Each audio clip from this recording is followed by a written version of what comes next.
IPL 2026 El Clasico round number 2 CSK team Mumbai టీంతో చపాక్ వేదికగా తలపడబోతున్నారు.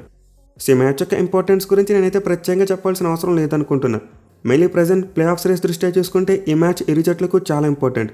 Especially Mumbai Indians team do or die టెరిటరీలో ఉన్నారు. అంటే ఇక నుంచి వాళ్ళు ప్రతి మ్యాచ్ కూడా గెలవాలి, అప్పుడు మాత్రమే 16 పాయింట్లు వస్తాయి. అదర్వైజ్ ముంబై టీం ఒక్క మ్యాచ్లో ఓడిపోయినా సరే 99.9% అసెంబ్లీని కన్ఫర్మ్ అయిపోయినట్టే. సో ఆల్రెడీ ఈ సీజన్లో ఈ రెండు జట్ల మధ్య ఒక మ్యాచ్ చూసాం, వాంకడే వేదికగా జరిగింది. అండ్ ఆ మ్యాచ్లో సిఎస్కే టీం ముంబై టీంని కంప్లీట్ అవుట్ప్లే చేశారు భయ్య. అసలు ఎంఐ టీం ఆ మ్యాచ్లో ఏమాత్రం కాంపిటీషన్ ఇవ్వలేదు, ఒక వన్ సైడ్ మ్యాచ్ చూసాం. దీంతో ఈ మ్యాచ్లో వాళ్ళు ఎలా అయినా సరే లెక్క సరిచేయాలని చూస్తారు, అంటే సిఎస్కే టీం మీద రీవెంజ్ తీర్చుకోవాలని చూస్తారు. వేరే సిఎస్కే టీంకి చూసుకున్న వాళ్ళకు కూడా ఈ మ్యాచ్ చాలా ఇంపార్టెంట్. ప్రజెంట్ పాయింట్స్ టేబుల్లో చూసుకుంటే 7వ ప్లేస్కు పడిపోయారు. ఢిల్లీ క్యాపిటల్స్ టీం వాళ్ళు ఓవర్టేక్ చేసింది. సో ఇంత సిఎస్కే టీం తమ ప్లే ఆఫ్ ఆశలు మెరుగుపరచుకోవాలంటే ఖచ్చితంగా ఈ మ్యాచ్లో గెలిచి తీరాలి. మరి ముఖ్యంగా తమ హోమ్ గ్రౌండ్లో కంబ్యాక్ ఇవ్వాల్సిన అవసరం చాలా గట్టిగా ఉంది. గత మ్యాచ్లో చూసాం సిఎస్కే టీం జీటీ మీద ఓడిపోయారు, అది కూడా చాలా పూర్ బ్యాటింగ్ మరియు టాక్టిక్స్తో మ్యాచ్ ఓడిపోవడం చూసాం.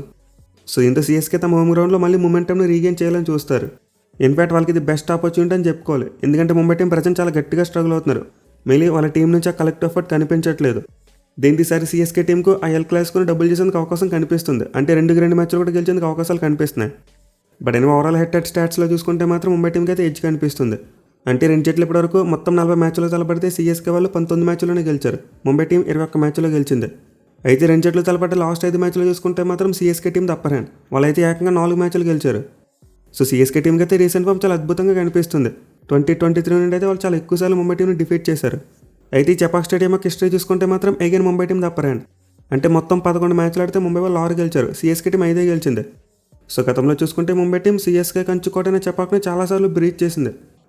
ఆ ప్రీ కరోనా ముందు చూసుకుంటే చపాక్లో సిఎస్కే టీంని డామినేట్ చేసింది కేవలం ముంబై టీం మాత్రమే. మిగతా టీంలు కూడా చపాక్లో మ్యాచ్లు గెలిచేందుకు చాలా ఇబ్బంది పడేవి, బట్ ముంబై టీం మాత్రం చాలా సింపుల్గా గెలిచేసేవారు. బట్ ఆఫ్కోర్స్ లాస్ట్ ఇయర్స్లో చూసుకుంటే చపాక్లో సిఎస్కే టీంకి అంత మంచి రికార్డ్ లేదనుకోండి, ఎక్కువ మ్యాచ్లు ఓడిపోతున్నారు. అయితే ముంబై టీంకి అగెనెస్ట్గా చూసుకుంటే మాత్రం గత 4 ఏళ్లలో సిఎస్కే టీం ఈ చపాక్లో ఓడిపోలేదు. దీంతో పాజిటివ్ వైపు అయితే ఖచ్చితంగా ఉంటుంది. సో ఒకప్పుడు ముంబై టీం సిఎస్కే టీంని డామినేట్ చేసిన విషయం నిజమే, బట్ రీసెంట్ ఫామ్ చూసుకుంటే మాత్రం కంప్లీట్లీ సిఎస్కే టీం వైపు ఉంది. అంటే ఏడాది వాళ్ళ ఫామ్ చూసుకున్నా, అలాగే రీసెంట్ పాస్ట్లో వాళ్ళ ఫామ్ చూసుకున్నా సరే సిఎస్కే టీం తప్పరే. ఇక మ్యాచ్ ఆడబోయే చపాక్ స్టేడియం యొక్క పిచ్ రిపోర్ట్ చూసుకుంటే లాస్ట్ మ్యాచ్ సర్ప్రైజింగ్లో ఒక లో స్కోరింగ్ గేమ్ చూసాం. అంటే సిఎస్కే బ్యాట్స్మెన్ చాలా స్ట్రగుల్ అవుతూ బ్యాటింగ్ చేశారు.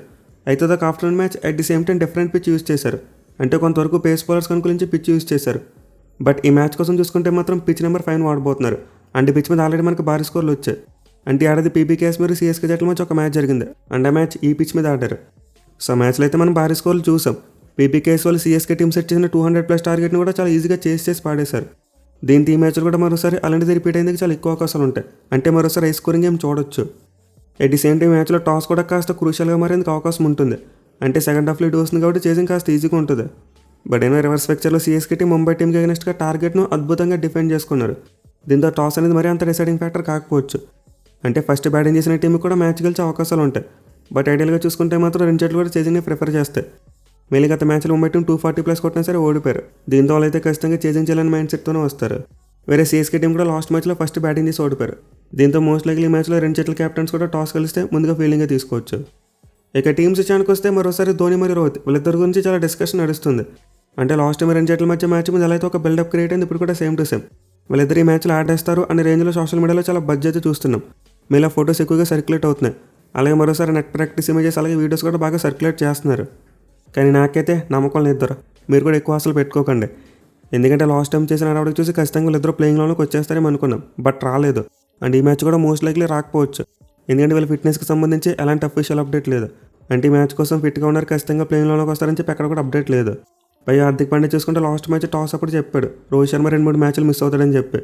వేరే సిఎస్కేకు స్టీఫెన్ ఫ్లెమింగ్ ధోని గురించి అంత పాజిటివ్ గేమ్ చెప్పలేదు, అంటే ఫిట్ అయ్యే మ్యాచ్లోకి వస్తారని చెప్పి ఎలాంటి అప్డేట్ ఇవ్వలేదు ఆయన. ఇన్ఫాక్ట్ ధోని కంబ్యాక్ గురించి కొంతవరకు నెగిటివ్ టోన్లోనే మాట్లాడాడు. సో దీంతో నాకు తెలిసి ఇద్దరు లెజెండ్ ప్లేయర్స్ ఈ మ్యాచ్లో కూడా కంబ్యాక్ చేయడం చాలా కష్టం, బట్ కంబ్యాక్ చేస్తే బాగుంటుంది. ఎందుకంటే ఎల్ క్లాసికో అనేది బిల్డ్ అయింది వీళ్ళిద్దరు కారణంగా. బట్ ఇప్పుడు వీళ్ళిద్దరు లేకుండా మ్యాచ్ చూడాలంటే చాలా కష్టంగా ఉంటుంది. ఎనివే సిఎస్కే టీంకి అయితే ప్రజెంట్ బ్యాటింగ్లో సమస్యలు కనిపిస్తున్నాయి. మెయిన్ వాళ్ళు సంజు శాంసన్ మీద ఎక్కువ డిపెండ్ అవుతున్నారు భయ్య. సంజు శాంసన్ ఆడారంటే మ్యాచ్ గెలుస్తున్నారు, అతను ఆడకపోతే మ్యాచ్ ఓడిపోతున్నారు. మెయిన్ గత మ్యాచ్లు చూసాం సంజు ఎర్లీగా అవుట్ అయ్యాడు, అండ్ దెన్ సిఎస్కే టీం చాలా తక్కువ స్కోర్ కొట్టారు. At the same time impact player విషయంలో కూడా ఒక పెద్ద మిస్టేక్ చేయడం చూసాం. అంటే 2 వికెట్లు మాత్రమే పడినప్పటికీ 4th ఓవర్ ఇంపాక్ట్ ప్లేయర్ని తీసుకొస్తారు. సో ఈ మ్యాచ్లో అయితే సిఎస్కే టీం ఇలాంటి మిస్టేక్ చేయకూడదు, వాళ్ళైతే ముందే క్లారిటీగా ఉండాలి. అంటే వాళ్ళకి ప్లేయింగ్ లెవెన్లో చూసుకుంటే రూల్ పటేల్, సర్ఫరాజ్ ఖాన్ అండ్ కార్తిక్ శర్మ వీళ్ళ ముగ్గురులో కేవలం 2 మాత్రం ఆడించగలరు. దీంతో ఇద్దరు ఎవరనేది ముందే ఫిక్స్ చేసుకోవాలి. అలా కాకుండా ముగ్గురు ఆడిస్తామంటే మాత్రం ఖచ్చితంగా బౌలింగ్ డెప్త్ తగ్గిపోద్ది. అంటే ఒక బౌలర్ షార్ట్ చేసుకుని వెళ్ళాలి. బట్ నేను ఎవరిని ఆడించకపోయినా ఉన్న వాళ్ళు మాత్రం ఫామ్లోకి రావాలి. అంటే గత మ్యాచ్లో వాళ్ళ కెప్టెన్ రుతురాజ్ గారు కూడా పర్వాలేదు, కాస్త కూర్చో చెప్పుకోదాకా బ్యాటింగ్ చేశాడు. ప్రీవియస్ మ్యాచెస్తో కంపేర్ చేసుకుంటే లాస్ట్ మ్యాచ్లో కనీసం రన్స్ అయినా కొట్టాడు. వేరే తర్వాత బ్యాట్స్మెన్ చూసుకుంటే all of the sudden out of form కనిపిస్తున్నారు. లైక్ శివం దూబే మరి డెవాల్ బ్రేవిస్ వీళ్ళిద్దరూ చెప్పుకోదాకా పెర్ఫార్మెన్స్ ఇవ్వట్లేదు. గత కొన్ని మ్యాచ్ల నుంచి కూడా చాలా లో స్కోర్స్ చూస్తున్నాం. అలాగే యంగ్స్టర్ కార్తిక్ శర్మ చూసుకుంటే చెప్పుకోదాకా స్థాయిలో రాణించలేకపోతున్నాడు. సో నేను సిఎస్కే టీం దగ్గర ఆన్ ది పేపర్ చూసుకుంటే చాలా మంచి మిడిల్ ఆర్డర్ బ్యాటింగ్ యూనిట్ ఉంది. బట్ ఆన్ ది ఫీల్డ్ చూసుకుంటే మాత్రం ఆ పెర్ఫార్మెన్స్ రావట్లేదు. ఎస్పెషల్లీ దూబే మరి బ్రేవిస్ వీళ్ళిద్దరు ఫెయిల్యూర్ చాలా గట్టిగా దెబ్బేస్తుంది వాళ్ళని. కేవలం వాళ్ళకి డౌన్ ఆర్డర్ జేమీ వార్టన్ ఒకటే కన్సిస్టెంట్గా రాణిస్తున్నాడు. మిగతా ప్లేయర్స్ ఎవరు కూడా చెప్పుకోదగ్గ రీతిలో పెర్ఫామ్ చేయట్లేదు. సో ఈ మ్యాచ్లో అయితే సిఎస్కే బ్యాటింగ్ దగ్గర నుంచి ఒక కలెక్టివ్ ఎఫర్ట్ రావాలి. లేదేమో సంజు కొడితేనే గెలుస్తాం, సంజు మీద డిపెండ్ అవుతామంటే ఏం చేయలేం, మరోసారి మ్యాచ్ ఓడిపోతారు. ఇక బౌలింగ్ విషయానికి వస్తే ఆబ్వియస్లీ లాస్ట్ మ్యాచ్లో వర్కౌట్ అవ్వలేదు. ఎందుకంటే ఒక బౌలర్ షార్ట్తో వెళ్ళారు, at the same time defend చేసుకోవాల్సిన టార్గెట్ కూడా చిన్నదే. అయితే గత మ్యాచ్లో సిఎస్కే టీంని బాధించేది ఏంటంటే అఖిల్ హుసేన్ గట్టి కొట్టేశారు. సో అంత ముందు మ్యాచ్ల వరకు చూసుకుంటే అఖిల్ హుసేన్ చాలా అంటే చాలా బ్రిలియంట్గా బౌలింగ్ చేశాడు. ఒక్క మ్యాచ్లో కూడా ఎక్స్పెన్సివ్గా ప్రూవ్ అవ్వలేదు. బట్ గత మ్యాచ్లో మాత్రం జీటీ బ్యాట్స్మెన్ అతని డీకోట్ చేశారు. At the same time pace బౌలింగ్లో కాంబోస్కి ఎవరు కూడా సపోర్ట్ అవ్వకపోవడం చూసాం. సో లాస్ట్ మ్యాచ్లో సిఎస్కే బౌలింగ్ ఖచ్చితంగా అటు ఇటు అయింది, వికెట్లు ఎక్కువ తీయలేకపోయారు. బట్ బ్యాటింగ్తో కంపేర్ చేసుకుంటే వాళ్ళ బౌలింగ్లో మరీ ఎక్కువ కేఓస్ కనిపించట్లేదు. అంటే పర్టికులర్గా ఒక ప్లేయర్ మీద డిపెండ్ అయిపోతున్నారని సిచ్యువేషన్ లేదు. వాళ్ళకైతే అఖిల్తో పాటు మరి స్పిన్నర్ నూరు కూడా వికెట్లు తీస్తున్నాడు. అలాగే పేసర్స్ చూసుకుని వికెట్స్ తీస్తున్నారు. కాంబోస్ మరి ఆటం చాలా మంచిగా వేయడం చూస్తున్నాం. కేవలం వాళ్ళకి లాస్ట్ మ్యాచ్లో ముఖేష్ చౌదరి మిస్ అవ్వడం పెద్ద దెబ్బేసింది. సో డెఫినెట్లీ బౌలింగ్ పరంగా సిఎస్కే టీంకి మరి ఎక్కువ డేంజర్ బాల్స్ ఏం కనిపించట్లేదు. బట్ బ్యాటింగ్ మాత్రం ఖచ్చితంగా కరెక్ట్ చేసుకోవాలి. ఇక టీంలో మార్పుల విషయానికి వస్తే ఆబ్వియస్లీ ముందు చెప్పుకున్నట్టే ఇంపాక్ట్ ప్లేయర్ విషయంలో ఖచ్చితంగా జాగ్రత్తగా ఉండాలి. అంటే మరోసారి బ్యాట్స్మెన్ తీసుకురాకుండా బౌలర్ని తీసుకొచ్చే ప్రయత్నం చేయాలి. అట్ ది సేమ్ టైం వాళ్ళైతే ఈ మ్యాచ్లో రామకృష్ణ ఘోష్ని కూడా ఆడించేందుకు అవకాశాలు కనిపిస్తున్నాయంట. ఒకవేళ అతను తీసుకొస్తే గుర్జప్నీత్ సింగ్ ప్లేస్లో తీసుకొచ్చే ఛాన్స్ ఉంటుంది. సో మోస్ట్లీ మ్యాచ్ కోసం సిఎస్కే టీం తమ ప్లేయింగ్లో మరీ ఎక్కువ చేంజ్ చేశారు. ఒకటి రెండు మార్పులు చేస్తారంతే. ఇక ముంబై టీం విషయానికి వస్తే వీళ్ళైతే అసలు కలెక్టివ్ ఎఫర్ట్ ఇవ్వలేకపోతున్నారు.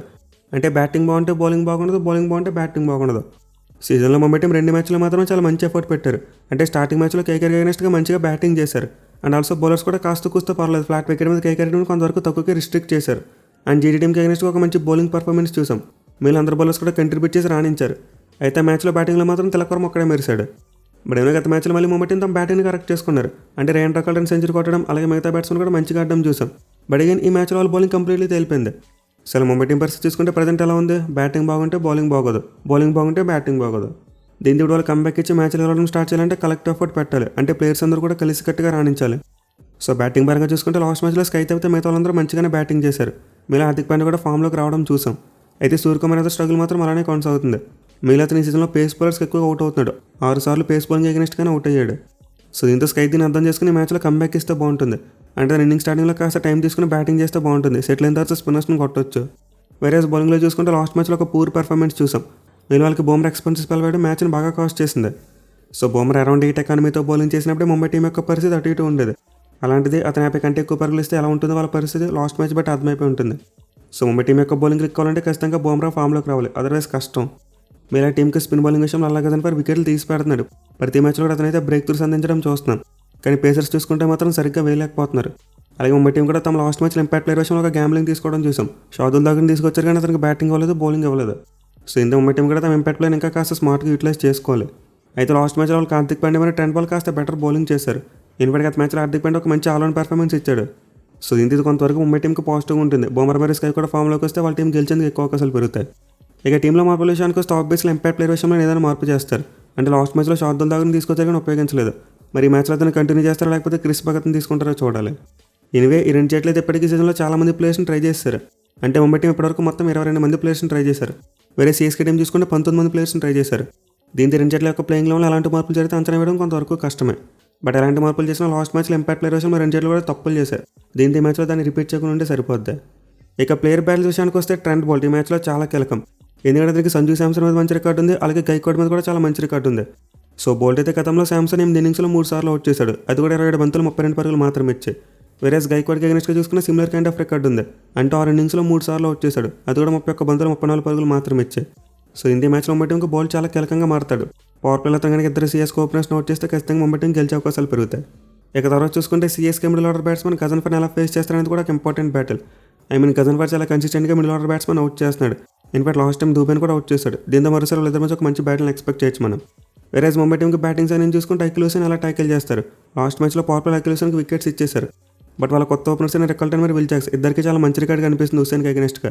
మళ్ళీ రికల్టన్ ఒక్కసారి మాత్రం అవుట్ అయ్యాడు. 39 బాల్స్కి 56 రన్స్ కొట్టాడు. వేరే విల్ జాక్స్ చూసుకున్న 2 సార్లు అవుట్ అయిపోయినప్పటికీ స్ట్రైక్ రేట్ చాలా ఎక్కువ ఉంది, 180 కంటే ఎక్కువ ఉంది. సో ఇంత సిఎస్కే టీం మ్యాచ్లో మ్యాచ్అప్స్ దృష్టిలో పెట్టుకుని అకిలూస్ని యూజ్ చేస్తారో లేదో చూడాలి. అయితే విల్ జాక్స్కి 100 అహ్మద్ మీద మాత్రం మంచి రికార్డు లేదు. 5 ఇన్నింగ్స్లో 2 టైమ్స్ అవుట్ అయిపోయాడు. అది కూడా 25 బంతుల్లో కేవలం 32 పరుగులు మాత్రమే చేశాయి. సో ఇంత మ్యాచ్లో సిఎస్కే టీం 100 అహ్మద్ను మేబీ పాపులర్లో కూడా యూటిలైజ్ చేసుకోవచ్చు. అంటే ఒకవేళ అకిలూసిన్ ఫెయిల్ అయితే 100 అహ్మద్ను ట్రై చేసుకునే ఛాన్స్ అయితే ఉంటుంది.